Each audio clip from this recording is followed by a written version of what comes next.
ભગવાન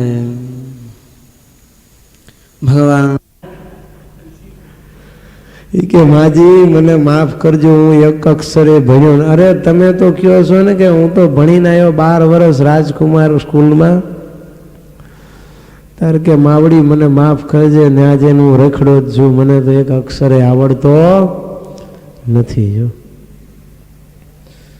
તો પરિસ્થિતિ આ થાય, રડવાનો વારો આવે. પછી તો એના બાપુને ખબર પડી કે જાલમસિંહ ભણ્યો નથી, જાલીને હેન્ટરે એવો માર્યો. આ તો વળી ગરાસણીમાં વચમાં પડ્યા ત્યારે જીવ તો છોડ્યો ને કે બાપુ જાનથી મારી નાખે. એટલે વિદ્યા વગરનું જીવન માણસનું આવું નકામું થઈ જાય. જો અભણ માણસ બિચારો કેટલો અસહાય થઈ જાય. કાંઈ પણ હવે આ ડોસીને જુઓ, દીકરાની ખુશાલીનો કાગળ આવ્યો તો એના બદલે રડવાનું થયું. એટલે જીવનની અંદર વિદ્યા તો સંપાદન કરવી જ જોઈએ. કમસે કમ અક્ષર જ્ઞાન તો જોઈએ જ. તમારા આત્મકલ્યાણના હેતુભૂત સર્વે શાસ્ત્રો તમારે વાંચવા હોય, ભલે આપણને સંસ્કૃત ન આવડે, ઇંગ્લિશ ન આવડે, હિન્દી ન આવડે તો કાંઈ નહીં, કમસે કમ ગુજરાતી તો વાંચતા આવડવું જોઈએ. એનું તો આપણને જ્ઞાન હોવું જોઈએ, જેથી કરીને આપણે વચનામૃત, શિક્ષાપત્રી, સત્સંગી જીવન, ભાગવત, રામાયણ, મહાભારત આવા શાસ્ત્રો વાંચી શકીએ અને આપણા આત્મકલ્યાણની જે સાચી વાતો છે એનાથી વાકેફ થઈ અને જીવનમાં એ પ્રમાણે વર્તીને કલ્યાણ મેળવી શકીએ. વિદ્યાનું બહુ મહત્વ છે. કોઈ પણ પ્રકારની વિદ્યા તમારી પાસે હોય તો તમે ભૂખે ન મરો.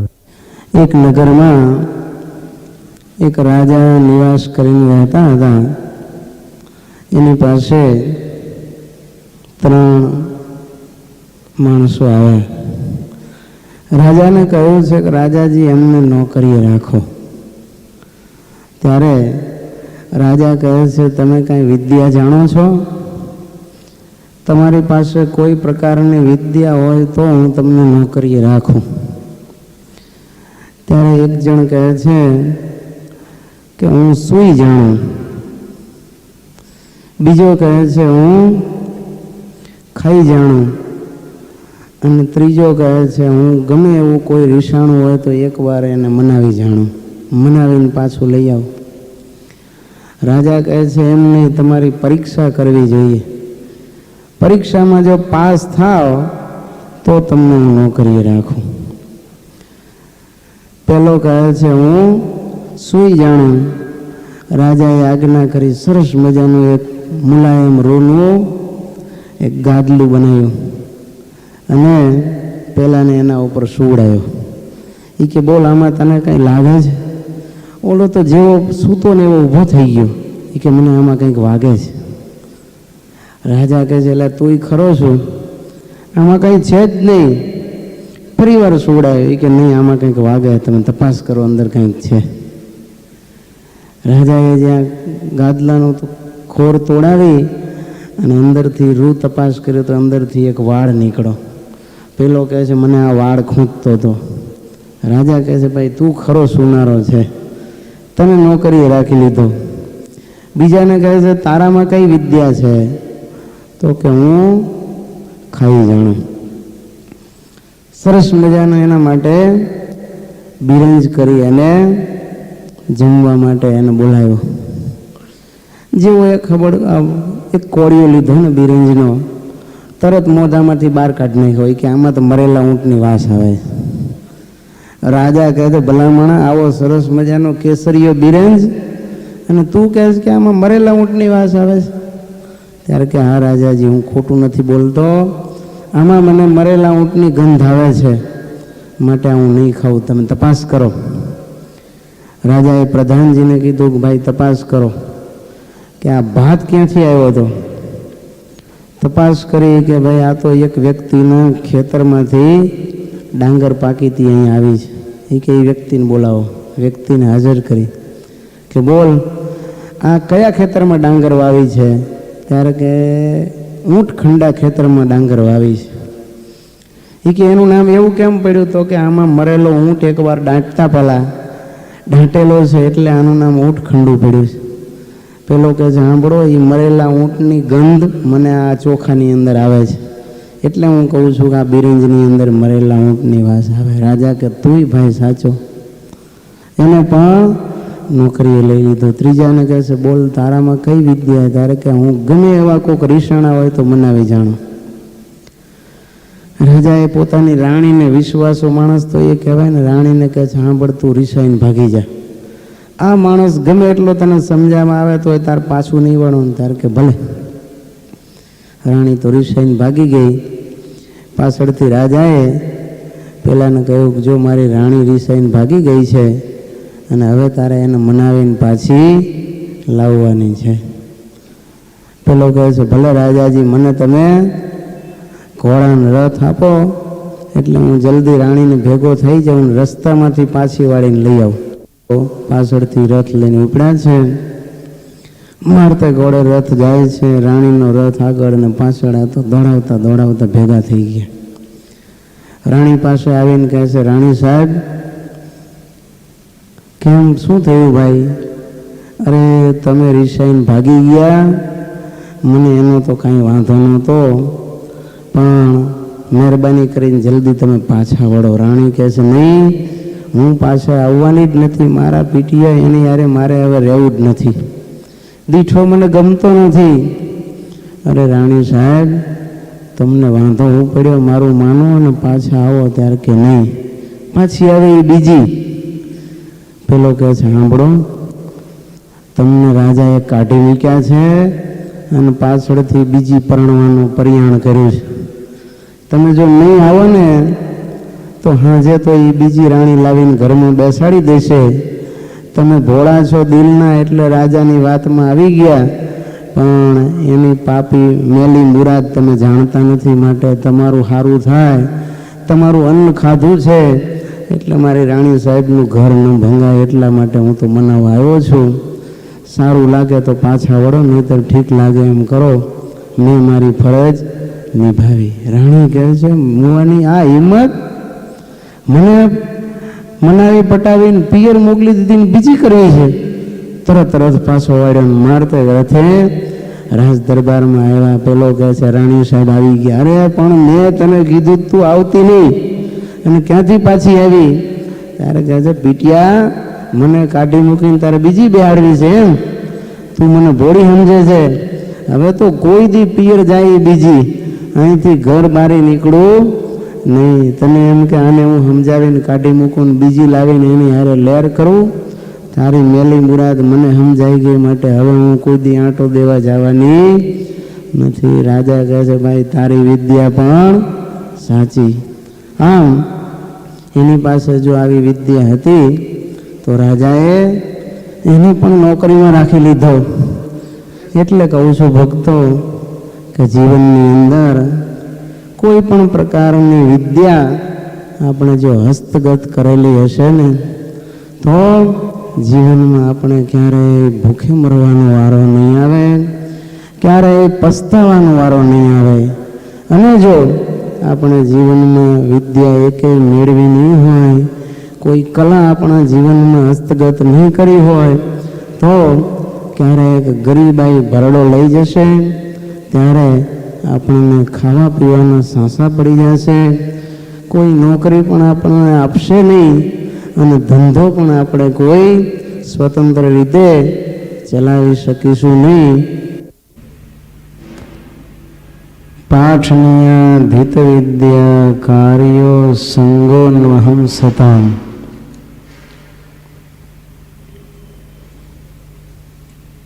ભગવાન શ્રી હરિએ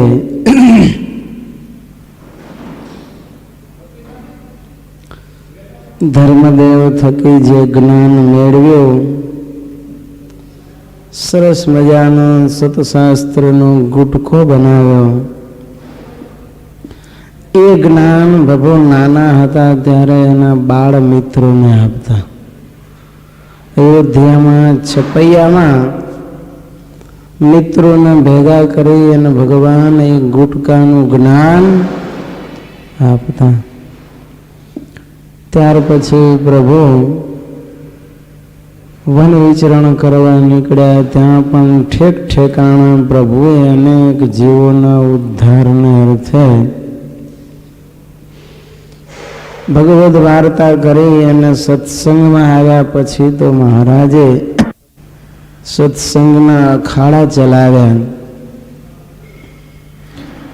અને જ્યાં જાય ત્યાં ઉત્સવ સમય સાથે ધર્મોપદેશ અને સદોપદેશની સરવાણીઓ વહાવી. સત્સંગી જીવન, વચનામૃત, શિક્ષાપત્રી જેવા ગ્રંથો માં ભગવાને ભારો ભાર ઉપદેશ કહ્યો છે. એ 500 પરમહંસો અને સારા ભારત વર્ષના મુમુક્ષુએ ભગવાનનું આ જ્ઞાન ગ્રહણ કર્યું. અને ભગવાને સંતોને પણ આજ્ઞા કરી કે તમે જેવું અમારા થકી આ અમારા સ્વરૂપનું જ્ઞાન મેળવ્યું છે એ જ્ઞાન આપવા માટે ગામડે ગામડે વિચરણ કરો.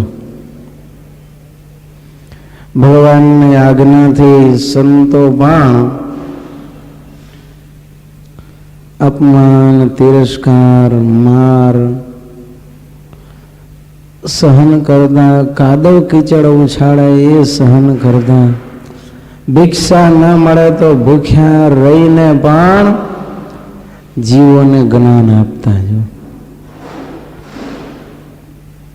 છેક જગન્નાથપુરી સુધી સુરત મુનિ પગપાળા ફરતા ફરતા જીવોને જ્ઞાન આપવા ગયા. ચક્રતીર્થમાં સ્વામીએ પોતે જે વિદ્યા, બ્રહ્મ વિદ્યા મેળવી હતી એ આપવા માટે ત્યાં જઈ અને સત્સંગી જીવનની કથા કરી છે. રામાનંદ સ્વામી પણ પ્રયાગરાજમાં વિચરણ કરતા હતા અને ધર્મ ભક્તિને ત્યાં મિલન થયું છે. તો ભગવાન શ્રી હરિ પણ આખા ભારત વર્ષમાં ફર્યા છે કે જગન્નાથપુરી સુધી, સેતુબંધ, રામેશ્વર, કન્યાકુમારી અને પશ્ચિમમાં છેક દ્વારિકા સુધી ભગવાને વિચરણ કર્યું. અને સંતો તો ભારત વર્ષના એક એક રાજ્યમાં વિચરણ કરતા અને અનેક જીવોને આ બ્રહ્મ વિદ્યાનું જ્ઞાન આપી અને મુમુક્ષુ બનાવતા. એમાંથી એ જ્ઞાન કરીને જીવો મુક્તિને પામતા. એટલે ભગવાન કહે છે પાઠનીયાધિત વિદ્યા, આપણે જે કાંઈ વિદ્યા મેળવી હોય, કહેતા જ્ઞાન મેળવી હોય એ જ્ઞાન બીજાને આપવું, એનાથી મોટું પુણ્ય બીજું નથી. એમાં બ્રહ્મ વિદ્યા આપવી એ તો અભયદાન આપ્યું કહેવાય. એનાથી ભગવાન જેવા રાજી થાય છે એવા બીજા સેનાથી થતા નથી. અને એનું બીજું નામ આપણે સત્સંગ આપીએ છીએ. એટલે તો ભગવાન શ્રી કૃષ્ણ ઉદ્ધવજીને ભાગવતજીમાં કહે છે કે જેવો હું સત્સંગ કરીને રાજી થાઉં છું કે વશ થાઉં છું, એવો બીજો કોઈ સાધને જપ, તપ, તીર્થ, વ્રત, દાન, સ્વાધ્યાય આદિ કે કરીને થતો નથી. ભગવાન કહે છે હે ઉદ્ધવ, સંતો સદવચનો વડે મનની આસક્તિને છેદી નાખે છે અને આ ઘોર સંસારમાં ઉચ્ચ નીચ યોનિઓમાં જવારૂપ ડૂબકા ખાતા મનુષ્યોને સાધુ સમાગમ મળતા નૌકાની જેમ પરમ કલ્યાણકારક બને છે. એટલે આ સંતોનો સમાગમ પણ આ જીવે નિરંતર કરવો જોઈએ. નિરંતર એટલે 24 કલાક. બ્રહ્માનંદ સ્વામી પણ કહે છે ને, સંત સમાગમ કી જે હો નિષદીન સંત સમાગમ કી જય. ભગવાન પણ એ જ કહે છે, કાર્યો સંગોન્વહમ સતામ. દિવસ અને રાત સંતોનો સમાગમ રોજ જે કરો. માનતજી સંતન કે મુખ છે, પ્રેમ સુધારસ પીજે હો નિશ દિન. સંત સમાગમ કી જય. અંતર કપટ મેટ કે આપના. અંતર કપટ મેટ કે આપના. લેવું કો મન દીજે હો નિશ દિન. સંત સમાગમ કી જય. સ્વામી કહે છે, સંત સમાગમ તો કરજો, 24 કલાક કરજો, પણ કેવી રીતે કે માન તજી સંતન કે મુક્ષ. અંતરમાં માન રાખી અને સંત સમાગમ ન કરવું તો ગમે ત્યારે માનના લીધે ઉલટાનો સંતનો ભાવ આવવાના બદલે અભાવ આવી જાય. ખરડ ગામમાં ગયા હતા સ્વામી, તો ગોવિંદ પટેલ કરીને ગામના મુખી હતા. જો સ્વામી સત્સંગ કરાવતા હશે, ચોમાસાની ઋતુ હશે, ગારાવાળા પગે આ ભગત હતા એ દર્શન કરીને મોજ ઉપર બેસવા ગયા. સ્વામી કહે છે, ભગત જરાક પગ ધોઈને આવો.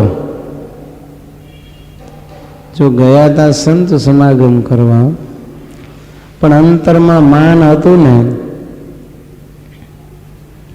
સ્વામીએ પગ ધોવાનું કહ્યું તો સીધા પગથિયા ઉતરીને ભાગી ગયા. મંદિર જવાનું બંધ કરી દીધું. હરખો પટેલ, ગોવિંદ પટેલ નહીં, હરખો પટેલ મંદિર જવાનું બંધ કરી દીધું.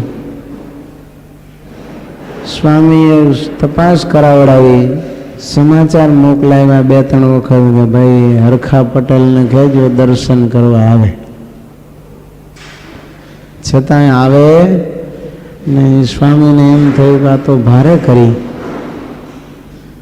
આપણે તો આને પગ ધોવાનું કહ્યું અને આ તો મંદિરે આવતો બંધ થયો.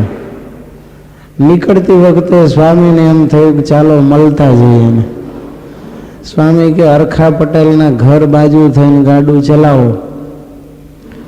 ઘરના દરવાજે ગાડું ઊભું રાખીને સ્વામીએ હરખા પટેલને બોલાવ્યા કે સ્વામી મળવા બોલાવે છે. ત્યારે અંદરથી કહેવડાયું, સ્વામીને કહેજો પગ ધોઈને આવશે. સત્સંગ છોડી દીધો. જુઓ તમે, આ માન છે એ જીવનું કેટલું અવળું કરે છે. એટલે સ્વામી કહે છે, સત્સંગ કરજો પણ માન છોડીને સત્સંગ કરજો. બ્રહ્માનંદ સ્વામી કહે છે, અંતર કપટ મેટ કે अपना ले उनको मन दीजिए. અંતરમાં કપટ રાખી અને સત્સંગ ન કરો. કપટ રાખી અને સત્સંગ કરો એનું પણ ક્યારેય રૂડું થતું નથી. નિષ્કપટ ભાવે સાચા સંતનો સમાગમ કરે ત્યારે અંતરમાં કોઈ પણ જાતનું કપટ રાખવું જોઈએ નહીં. કારણ શાસ્ત્રમાં લખ્યું, કવિઓએ ગાયું, એક કપટી ન તરે રે મહારાજ શરણ આયો સબહી તરે. એક કપટી ન તરે રે મહારાજ શરણ આયો सब ही तरे। કવિ કહે છે બીજા બધા તરી જાય છે પણ એક કપટીનું કલ્યાણ ક્યારેય થતું નથી. માટે જેનો સંત સમાગમ કરવો છે, જેને આત્માનું કલ્યાણ જોઈએ છે, એને અંતરમાં ક્યારેય કપટ રાખવું નહીં. 5 પાંડવ તરી ગયે ન તરે કૌરવ સમાજ, એક કપટીને તરે રે મહારાજ, શરણાયો સબહી ધરે. 5 પાંડવો હતા એ સ્વામી કહે છે તરી ગયા, પણ કૌરવો 100 હતા તો એમાંથી કોઈનું કલ્યાણ થયું નહીં. ભગવાન શ્રી કૃષ્ણ વિષ્ટિ કરવા માટે, એનું રૂડું કરવા માટે, સંધિ કરવા માટે હસ્તિનાપુર પધાર્યા, પણ કપટી કૌરવોએ ભગવાનની વાત માન્ય રાખી નહીં, તો એનું કલ્યાણ ન થયું. પણ 100 કૌરવો વંશે શહીદ નાશ પામી ગયા. નારદ શુક સનકાદિક તરી ગયા, ન તરે સોરાવન રાજ, શરણ આય સબહી તરે. ભક્ત વિભીષણ ઉદ્ધવ તરી ગયા, ન તરે યવન શિરતાજ, શરણ આય સબહી તરે. ધ્રુવ પ્રહલાદ પરીક્ષિત તરી ગયે, એ ન તરે અધમ જરાજ, શરણ આય સબહી તરે. નારદ, સુખદેવજી, સનકાદિક જેવા અનેક ઋષિઓ તરી ગયા. 88,000 ઋષિઓ તરી. પણ રાવણ કેટલો મોટો જ્ઞાતા હતો, કેવો તપસ્વી હતો, કેવો શૂરવીર હતો. કેટલા દેવોને વશ કરીને નોકર બનાવ્યા હતા, છતાંય કહે છે રાવણ તર્યો નહીં. વિભીષણ તરી ગયો, ઉદ્ધવજી તરી ગયા છે, પણ કાળ યવન તર્યો નહીં. એટલે સ્વામી કહે છે અંતર કપટ મેં ટકે આપના. ઘણા તો સત્સંગ કરવા જાય ત્યાં પણ કપટ હોય ને, ઉપરથી સત્સંગ ચાલતો હોય અને પાછળથી ચોરીઓ ચાલતી હોય તો એવું. અથવા તો મનના મેલા રહી અને સત્સંગ કરવો નહીં, પણ એક આત્મકલ્યાણનો સ્વાર્થ રાખી એનો સત્સંગ કરો. લે ઉનકુ મન દીજે, જેનો સમાગમ કરીએ એવા સાચા સંતને મન અર્પણ કરી દે તો શું થાય? સત્સંગ કરીએ એની વાત મનાય. અંતરમાં કપટ છોડે નહીં તો ગમે એટલી સારી વાત હોય તો એ મનાય નહીં. અક્રૂરજી જુઓ, તમે સમજાવવા ગયા. અક્રૂરજી હસ્તિનાપુર છે ગયા, દ્વારિકાથી, મથુરાથી. કોને સમજાવવા? ધૃતરાષ્ટ્ર આંધળાને. ત્યારે કહે છે અક્રૂરજી, તમારી વાત મને બહુ સારી લાગે છે, પણ મારા અંતરમાં એ વાત ઠરતી નથી. જો સત્સંગ બહુ સારો હતો, પણ ધૃતરાષ્ટ્રને એમાંથી એકેય શબ્દ અડ્યો નહીં. એમ જો અંતરમાં કપટ હોય તો ભગવાન સત્સંગ કરાવે તો એનું રૂડું ન થાય. એ તો એના કપટી વિચાર જ કરતો હોય. એટલે કહે છે કપટ રાખીને સત્સંગ ન કર, પણ મન અર્પી દેવું, એક મેક થઈ જવું. અને જો મન અર્પ્યું હોય તો એકબીજાની વાત કહેવાય અને કહેનારાની મનાય. હિતની વાત કરે ત્યારે એને એમ લાગે કે નહીં, આ ખરેખર મારા માટે અતિ હિતની વાત છે, અને તરત એને અંતરમાં ઉતારે. પણ જો કપટ હોય અને અંતરમાં પણ ભેદ હોય ને, તો એ ગમે એટલી કરોડ રૂપિયાની કે અબજ રૂપિયાની વાત કરે તો પણ એ ઉતારે. દુશ્મન ઘણી વાર હિતની વાત કરતો હોય ને, તો ઓલાને એમ થાય કે આપણું આમાં હિત જ હશે, સ્વીકારે નહીં વાત, જો માને નહીં. એટલે અંતરમાં અંતર ન હોવું જોઈએ, પણ મન અર્પી અને સત્સંગ કરવો. મન દીધું હોય એની વાત જ જુદી હોય. મોઢામાંથી બોલ નીકળ્યો નથી અને પડ્યો બોલ ઝીલ્યો નથી, જો એને કહેવાય મન અર્પ્યું. જે કાંઈ ઉપદેશની વાત આવે સત્સંગમાં, તરત એને આચરણમાં મૂકી દે, ત્યારે એમ કહેવાય કે આને મન અર્પી અને સત્સંગ કર્યો છે. હવે આને અંતર રાખ્યો નથી. એને એવો સત્સંગ કરશો તો શું થશે? ભવ દુઃખ ટળે બળે સબ દુષ્કૃત, ભવ દુઃખ ટળે બળે સબ દુષ્કૃત, સબ વિધિ કારજ સીજે હો નિષદિન, સંત સમાગમ કીજે.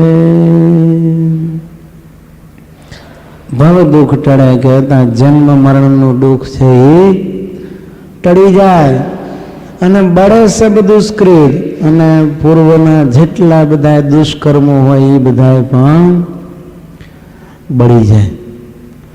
અને વળી સબ વિધિ કારજ સીધે, બધા જ પ્રકારે આપણા સર્વ કાર્યો પૂર્ણ થઈ જાય. આ અંતર કપટ મૂકી અને કરેલો સત્સંગ છે એ આવો છે. જો નહીતર સત્સંગ કરવા તો લાખો લોકો બેહે છે ને, કથા સાંભળવા નથી બેહતા.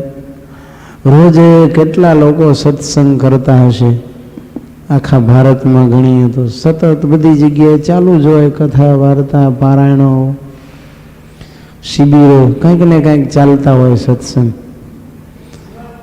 પણ એમાં પહેલા તો એ સત્સંગ છે કુસંગ છે એ જોવાનું છે, અને ખરેખર સત્સંગ હોય તો પછી કેટલા ભાવથી સત્સંગ કરે છે એની સાથે એનું ફળ પ્રાપ્ત થાય છે. જો નહીતર થતું નથી. એટલે કહે છે સંગ કેવી રીતે કરવો જોઈએ? તો કે દર્શન વંદન પૂજન વાક્ય અવધાનાદિ લક્ષણ, એનું દર્શન કરે એને પણ સંગ કર્યો કહેવાય. વંદન કરે એને હાથ જોડીને એ પણ સંગ કર્યો કહેવાય. એનું પૂજન કરવું જોઈએ, અને એના વચનો અંતરમાં ધારવા. તો જે વચનો અંતરમાં ધારે એનું નામ સત્સંગ કહેવાય. કેવળ દર્શન વંદન પૂજન કરે એનું નામ સંગ કર્યો કહેવાય. તો આપણે સંગ સાથે સત્સંગ કરવાનો છે. એટલે ભગવાન કહે છે કે આવો જે સત્સંગ છે એ તો આપણા ભવ દુઃખને ટાળનારો છે, દુષ્કર્મોને બાળનારો છે, અને આપણા બધા જ પ્રકારના કર્મોને સિદ્ધ કરનારો છે. આપણી બધી જ ઈચ્છાઓ પૂર્ણ થાય. આલોક અને પરલોક સંબંધી રત્ના ભીલે નારદજીનો સમાગમ થોડી વાર કર્યો તો ભીલમાંથી ઋષિ બની ગયો. પટારો ભર્યો તો બ્રાહ્મણોને મારી મારીને જમાઈનો. આ બધા પાપો બળીને ખાખ થઈ ગયા. નિત્ય પાપના વિચારો કરતો એના બદલે ભગવાન રામના લીલા ચરિત્રો ગાવા માંડ્યો છે. અને રત્ના ભીલમાંથી વાલ્મીકી મહર્ષિ થઈને દેહને અંતે વૈકુંઠને પામ્યો. જો એના બધા દુષ્કર્મો બળી ગયા, ભવરોગ એનો ટળી ગયો, નહીતર જન્મ જન્માંતરમાં કેટલા દુઃખ ભોગવત. કોઈ કાળે એનું કલ્યાણ થાય એમ નહોતું. પણ સાચા સંત એવા નારદજીનો યોગ થયો તો નારદજીના યોગે કરીને એના વચનો માન્યા તો ભીલમાંથી મહર્ષિ થઈ અને વૈકુંઠનો અધિકારી બની ગયો. જેનું નામ લઈને લોકો થૂકે એના બદલે પ્રાતઃ સ્મરણીય પુણ્ય શ્લોકી ઋષિ બની ગયો. એટલે કહે છે ક્ષણમપી સંગતિ સજ્જન રેકા ભવતી ભવાર્ણવ તરણે નૌકા. કવિએ લખ્યું ક્ષણમપી સંગતિ સજ્જન રેખા ભવતી ભવાર્ણવ તરણે નૌકા. એક ક્ષણવાર પણ સાચા સજ્જન સંતનો સંગ કર્યો હોય ને તો ભવસાગર તરવા માટે નૌકા કહેતા જહાજરૂપ બની જાય છે.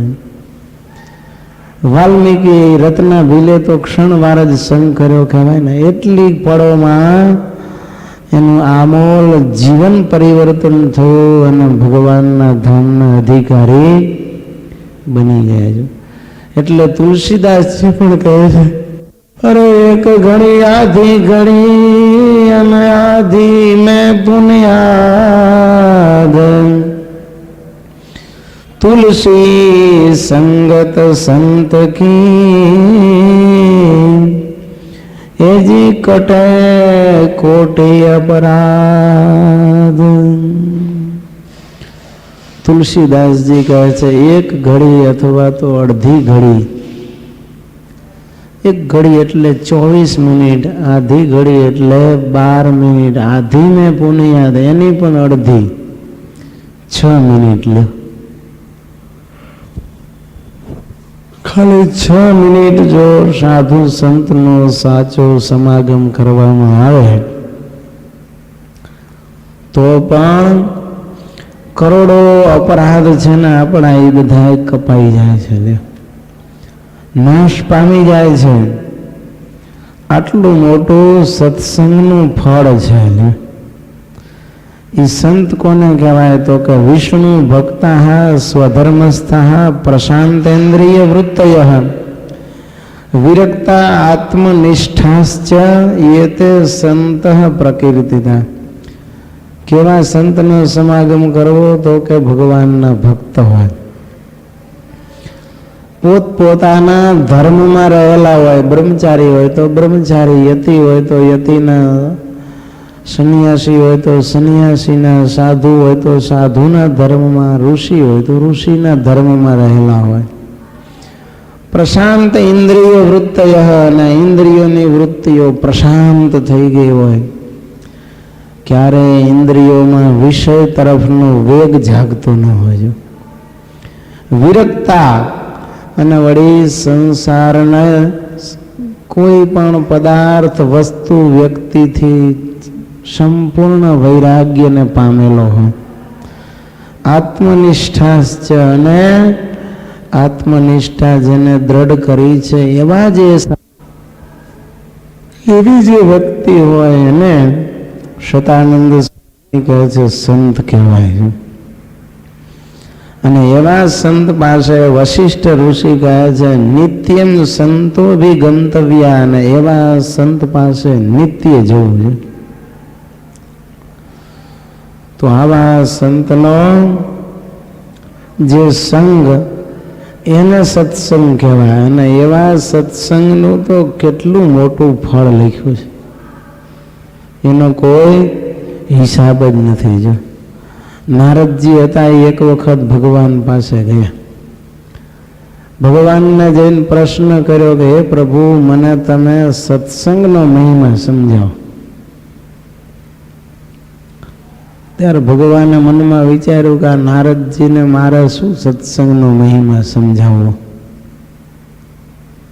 છતાં પણ નારદજી આગ્રહ કર્યો ભગવાન કહે છે પૃથ્વી લોક ઉપર જાઓ,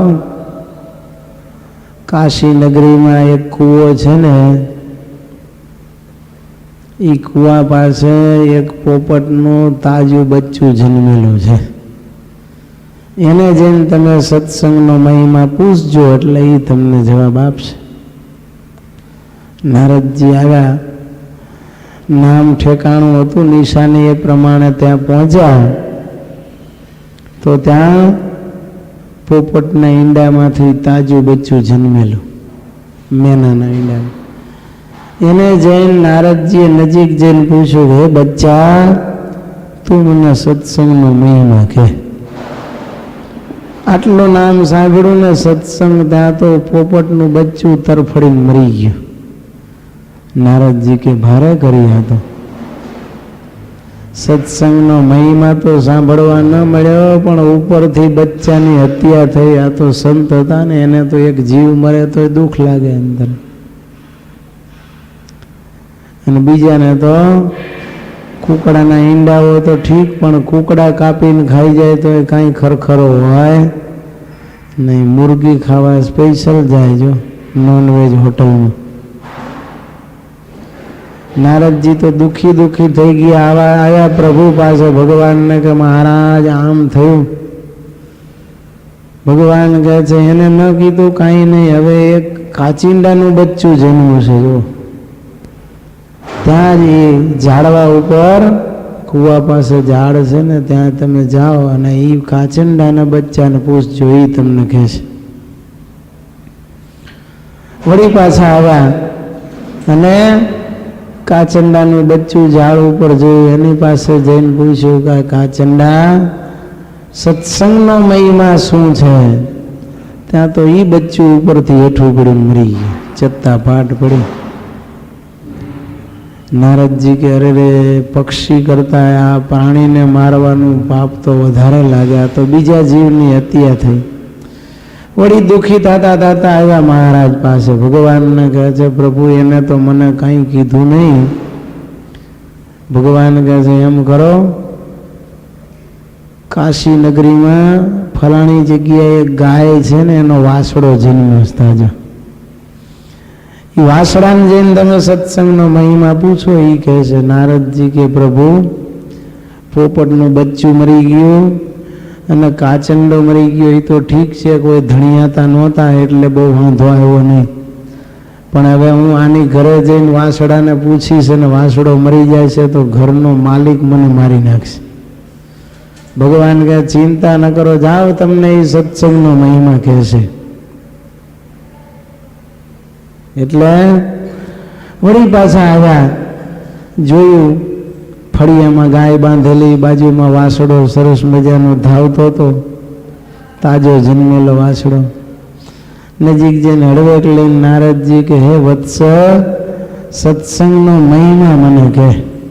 ત્યાં તો મોઢામાંથી આંચળ છૂટી ગયો, ચકરી ખાઈને હેઠો પડીને મરી ગયો. નારદજી કે હવે તો ભાગે ભાઈડો ઊભા રહી, બીજા ખબર પડી જાય માલિકને કે આ બાવો આવ્યો હતો અને વાસડાને કાંઈક કર્યું તો છોડે? મુઠ્ઠીઓ વાળીને ત્યાંથી ભાગ્યા, જીવ લઈને માઠા આવ્યા ભગવાન પાસે. આવીને ભગવાનને વાત કરી, પ્રભુ એ વાસડો મરી ગયો, મને તો કોઈએ સત્સંગનો મહિમા કહ્યો નહીં. ભગવાન કહે છે નારદજી ન કહ્યો? તો કે ના. તો કે હવે રાજાનો કુંવર જન્મ્યો છે, એ કુંવરને જઈને તમે પૂછો તો એ સત્સંગનો મહિમા કહે છે. કાશી નરેશને ત્યાં જાઓ. નારદજી કહે ભગવાન આ તો એક પછી એક જીવની હત્યા મારા ખાતામાં વધતી જાય છે. સત્સંગનો મહિમા તો મને સમજાતો નથી, માટે તમારે કહેવો હોય તો કયો.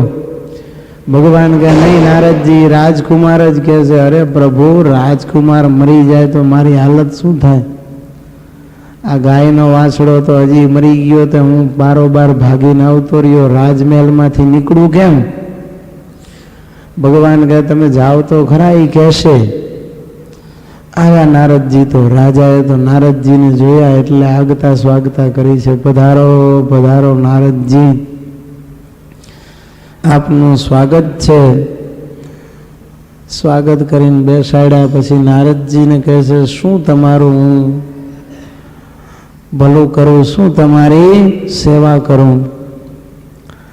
ત્યારે નારદજી કહે છે, આપને ત્યાં કુમાર જન્મો છે, રાજકુમાર, એ વાત સાચી? તો કે હા.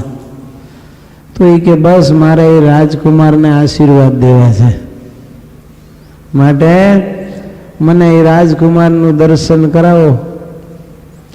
રાજા તો રાજી થઈ ગયા. નારદજી જેવા સામેથી આશીર્વાદ દેવા આવ્યા, મારા કુમારના કેટલા ભાગ્ય. કુંવર પાસે લઈ ગયા તો પારણિયામાં પોઢાડી, નવડાવી ધોવડાવીને પોઢાડ્યો અને નારદજીને લઈને ગયા કે આ મારો કુંવર. નારદજી મનમાં વિચાર કરે છે કે આને પૂછવું કે ન પૂછવું, પૂછવું કે ન પૂછવું. પણ ભગવાને કહ્યું હતું એટલે હળવેક લઈને ઘોડિયાની અંદર ખોયામાં મોઢું નાખીને કાનમાં રાજકુમારને પૂછ્યું કે હે રાજકુમાર, સત્સંગનો મહિમા શું છે? ત્યારે રાજકુમાર હતો એ નારદજીને કહે છે, નારદજી તમને હજી સમજાણું નહીં, આટલી વાત કહી તો કે ના સાંભળો. તમે ખાલી સત્સંગ શબ્દ બોલ્યા, તાર પોપટનું બચ્ચું હતું એ મરી અને એમાંથી કાચંડાના દેહને પામ્યું. વળી પાછા એને તમે ફરીવાર સત્સંગ શબ્દ સંભળાવ્યો, ત્યારે એમાંથી ગાયનો વાછડો થયો અને વાછડાને તમે સત્સંગ શબ્દ સંભળાવ્યો તો એમાંથી હું આ સરસ મજાનો રાજકુમારનો દેહ પામ્યો. અને હવે અહીંયા હું સત્સંગ શબ્દ તમારા મુખે સાંભળીને સીધો ભગવાનના ધામમાં જાઉં છું. આટલો મોટો મહિમા આ સત્સંગનો છે, એમ કહીને કુંવર મરી ગયો. નારદજી કે ભારે કરી. રાજા ને બધા જોવા માંડ્યા. નારદજીને કહે છે, શું થયું? ત્યારે કહે છે, કુંવર તો ધામમાં ચાલ્યો ગયો, એની આવરદા પૂરી થઈ ગઈ. માન બધું ઠેકાણે પાડીને આવ્યા ભગવાન પાસે. ભગવાનને કહે છે, મહારાજ, સત્સંગનો મહિમા મને રાજકુમારે સમજાવ્યો. ભગવાન કહે છે, તમને આટલી ખબર નથી. જો આટલો મોટો મહિમા કેવળ સત્સંગ શબ્દ સાંભળવાનો છે, તો સત્સંગ કરે એને તો કેટલું ફળ મળે. એ તો એના એ જન્મે ભગવાનના ધામને પામી જાય. સત્સંગ શબ્દ સાંભળે એનું જન્માંતરે કલ્યાણ થાય, પણ જે ખરેખર સત્સંગ કરે એનો તો એને જન્મે કલ્યાણ થઈ જાય. જો ગુણાતીતાનંદ સ્વામી એક વખત મંડળ લઈને ચાલ્યા આવતા હશે, ત્યારે મુંજો સુરુ